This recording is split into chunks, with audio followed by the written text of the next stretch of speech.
Jornal Gente agora vai trazer para vocês uma entrevista exclusiva ao vivo com o delegado-geral de polícia de Santa Catarina. Dr. Ulisses Gabriel está com a gente, é um dos policiais mais experientes do país, um estudioso também das questões da segurança pública. Nós estivemos juntos numa feira de segurança que aconteceu no ano passado aqui em São Paulo e nós o convidamos para participar aqui do programa pela investigação que a polícia tem feito a respeito do cão-orelha, esse assunto que ganhou a atenção de todos os brasileiros pela brutalidade que foi cometida em relação a esse animal indefeso lá na Praia Brava, em Santa Catarina. Doutor Ulisses, seja bem-vindo, bom dia para o senhor, como vai, tudo bem? Bom dia, tudo bem? É um prazer conversar com vocês. Prazer é todo nosso em recebê-lo. Como é que estão as investigações? O que a polícia já descobriu? Quais são os indícios que já foram colhidos a respeito desse caso terrível? No dia 16, a Polícia Civil tomou conta da situação, tomou o pé da situação, em razão do fato de que começaram a ocorrer divulgações de que esse cãozinho havia sido agredido e morto na Praia Brava. Inclusive, eu estava com o governador do estado, o governador Jorginho Melo, e aí prontamente eu determinei uma investigação com bastante firmeza a respeito da situação, porque Santa Catarina foi o primeiro estado do país a criar 3 delegacias especializadas de proteção animal, nas cidades com mais de 300 mil habitantes. Então, nas cidades com mais de 300 mil habitantes, nós temos delegacias exclusivas que atendem situação de maus tratos contra animal, e agora nós pretendemos, pelo projeto que nós tínhamos, criar nas cidades com mais de 300 mil habitantes, onde há uma demanda maior desse tipo de questão. Diante desse cenário, nós começamos a fazer um trabalho de investigação e aí nós identificamos que 4 adolescentes teriam agredido esse cãozinho, o cão-orelha, e pelo indicativo do laudo preliminar, ele havia sido agredido com um instrumento contundente na cabeça, o que fez com que, ao chegar na estrutura de médico veterinário, na clínica, não suportasse essas lesões e acabasse, então, falecendo. No decorrer da investigação, a Polícia Civil analisou 14 câmeras existentes na Praia Brava e somaram-se aí mais de 1.000 horas de análises desses áudios visuais. Passamos a ouvir dezenas de pessoas, testemunhas, ouvimos 2 adolescentes envolvidos e também passamos a fazer a análise de outras filmagens que não foram realizadas por câmeras de segurança, mas por pessoas que fizeram filmagens.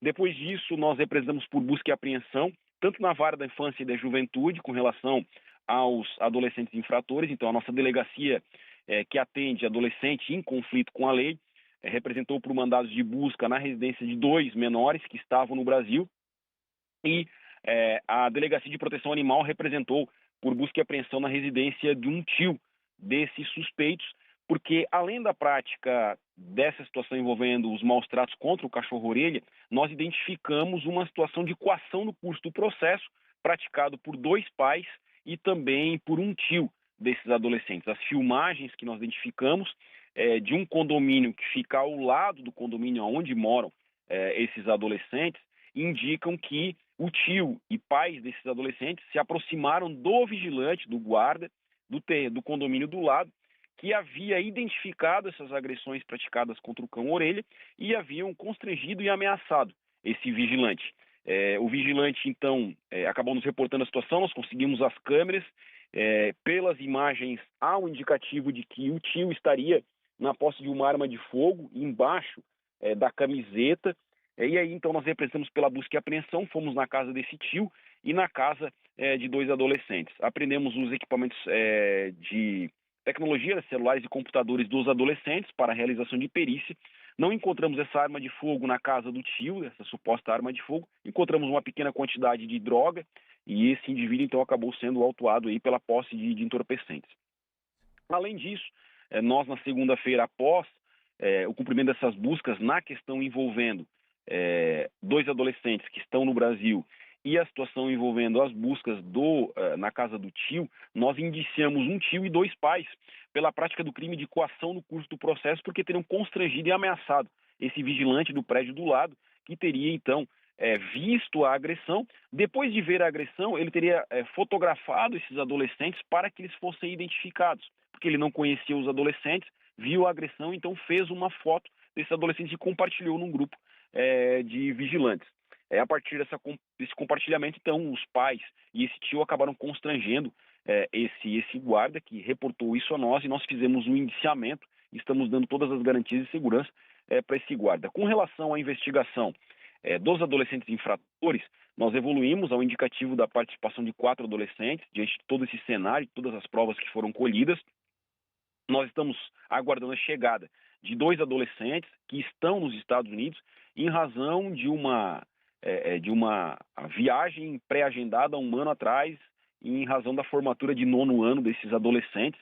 Então, para a conclusão do procedimento, que a gente pretende concluir na segunda ou terça-feira, encaminhar para o Ministério Público tomar as providências junto à Justiça, nós precisamos ouvir esses 2 últimos adolescentes e encaminharmos, então, para o Poder Judiciário e para o Ministério Público essa investigação que a gente quer concluir já na próxima segunda, para garantir aí a agilidade do trabalho. A gente não conseguiu concluir em razão da ausência desses adolescentes no Brasil.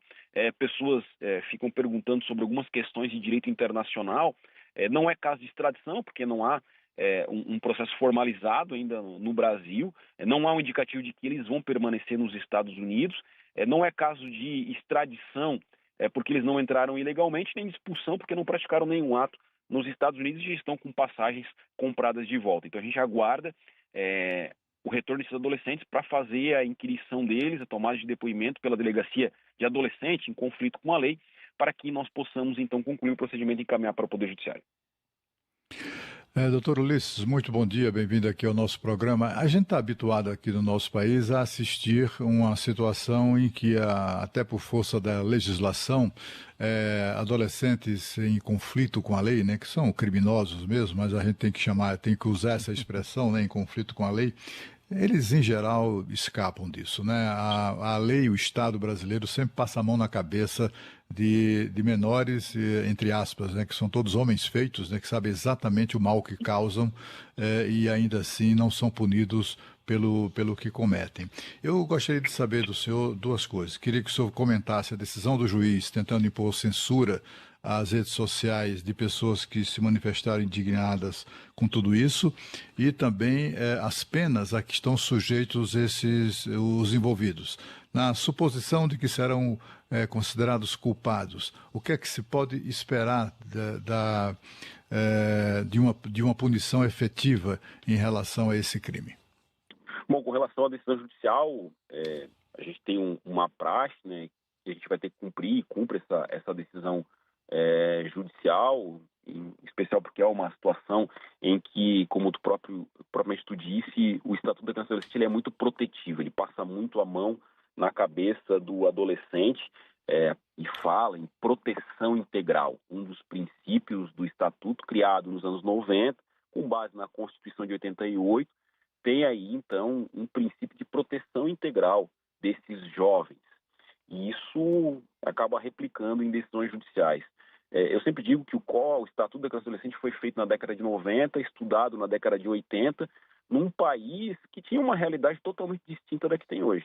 Hoje a gente observa aí pessoas, adolescentes com 13, 14 anos, que têm plena consciência do que fazem, em especial quando a gente chega aí aos 16, 17 anos, o cidadão pode votar, pode decidir o futuro do país, mas não pode ser responsabilizado penalmente, com penas de prisão, porque se fossem maiores, a pena era de 2 a 5 anos e esses indivíduos estariam responsabilizados criminalmente, poderiam ser presos em flagrante delito, inclusive, porque a pena é de 2 a 5 anos sem fiança na fase policial. E aí, quando a gente observa essa questão protetiva de 40 anos atrás, a gente observa que as sanções para os adolescentes que cometem ato infracional, uma conduta típica, equiparada a crime, porque tudo tem que ser amenizado no Brasil, está lá, advertência, obrigação de reparar o dano, prestar serviços à comunidade, liberdade assistida, que é uma espécie de regime aberto de sistema prisional, fala-se em semi-liberdade, onde o adolescente fica lá internado num CASE, que é um centro de atendimento socioeducativo, ou a situação envolvendo internação. E aí, quando a gente fala em situação envolvendo internação, diz o seguinte, que para internar um adolescente infrator, ele tem que cometer um crime em razão de violência ou grave ameaça à pessoa como regra principal. E aí a gente observa indivíduos que praticam 10 furtos, 20 furtos, incomodam todo mundo, maltratam animais e com muita dificuldade eles receberão uma internação. E a internação é de quanto tempo? 3 anos, que deve ser reavaliada a cada 6 meses. E aí, um adolescente que é utilizado no tráfico muitas vezes, pratica a morte de 10 pessoas, ele recebe no máximo 3 anos de internação e um adulto com 18 acaba podendo receber 40 anos de reclusão. Então isso é lamentável, essas são as sanções previstas. E em 2015 eu investigava um adolescente, quando eu era titular da delegacia de homicídios, e esse adolescente havia matado 6 pessoas. Quando nós apreendemos ele sabia que no primeiro momento, se não fosse sancionado com uma internação, em 45 dias ele teria que ser posto em liberdade, porque a internação provisória é a máxima. Ele deu de ombros e disse, olha, eu tenho 16, vou sair de lá no máximo com 19 anos de idade e vou continuar cometendo crimes, rindo da nossa cara, sabendo da impunidade do sistema brasileiro. O Pedro Campos colocou isso para a gente, doutor, de qualquer forma, sobre a maioridade penal. Aliás, uma brilhante abertura do jornal Gente, falando que esse é um debate urgente da sociedade. Urgente também a gente falar do papel dos pais, assim como parar de relativizar porque fulano é psicopata. Não, existe a maldade pura e simples, só que as punições elas precisam ser exemplares. Inclusive, eu gostaria de parabenizar o senhor, que no caso do cão Caramelo, o senhor adotou o cão. E muitas pessoas, assim, a gente vendo esse caso nas redes sociais, esse caso na televisão, no rádio, enfim, em todas as mídias, nós, graças a Deus, a gente tem a certeza de que existem muito mais pessoas boas do que pessoas ruins. De qualquer forma, a punição precisa ser exemplar e eu queria saber, assim, nos poucos minutos que temos, nós temos exatamente 2 minutos para terminar o jornal, doutor, desculpa, mas nosso tempo é curto, as suas considerações finais sobre isso. Perfeito. É já o segundo cachorro que eu adoto. Eu tinha um cachorrinho, o Marley, que era um beagle, ele acabou sofrendo um acidente, ele correu para a rua e foi atropelado. Depois nós adotamos o Mirolho, que foi um cachorro que apareceu na nossa vida, um chau-chau sem olho, sem um dos olhinhos, a gente adotou ele e esse já é o nosso terceiro cachorrinho. Eu acho que o homem é o lobo do próprio homem, como diria o Thomas Hobbes, mas cumpre o Estado o dever de fazer com que o homem seja responsabilizado pela prática das suas condutas criminosas. É assim que eu encerro, acho que o homem tem que ser responsabilizado e os pais têm que ter responsabilidade. Se a minha filha, que tem 8 anos, cometer algum ilícito, ela sabe que ela vai ser responsabilizada no começo por mim, porque o certo é certo, ainda que todos estejam fazendo errado. Muito bem, doutor Ulisses Gabriel, delegado-geral de polícia de Santa Catarina. Fala, Cláudio Humberto. Então, Pedro, talvez não seja o momento, certamente não é, até pela falta de tempo, mas o delegado precisa voltar aqui para explicar por que é que Santa Catarina tem os melhores indicadores, os mais baixos indicadores de criminalidade do país, né? A gente fica com inveja dessa situação e quer saber o que é feito em Santa Catarina para que possamos eventualmente adotar no restante do país. Aqui a gente tem um mantra, que o bambu ronca, a gente é linha dura contra o crime. É um belo resumo, mas ele vai voltar aqui conosco, viu, Cláudio? Ele está correndo lá com os seus compromissos, mas abriu um espaço para falar ao vivo sobre esse caso que tem chamado bastante atenção. Doutor Ulisses, muito obrigado aí pela entrevista. Até uma próxima, um grande abraço, bom trabalho. Valeu, obrigado, bom trabalho para vocês. Obrigada, doutor Ulisses.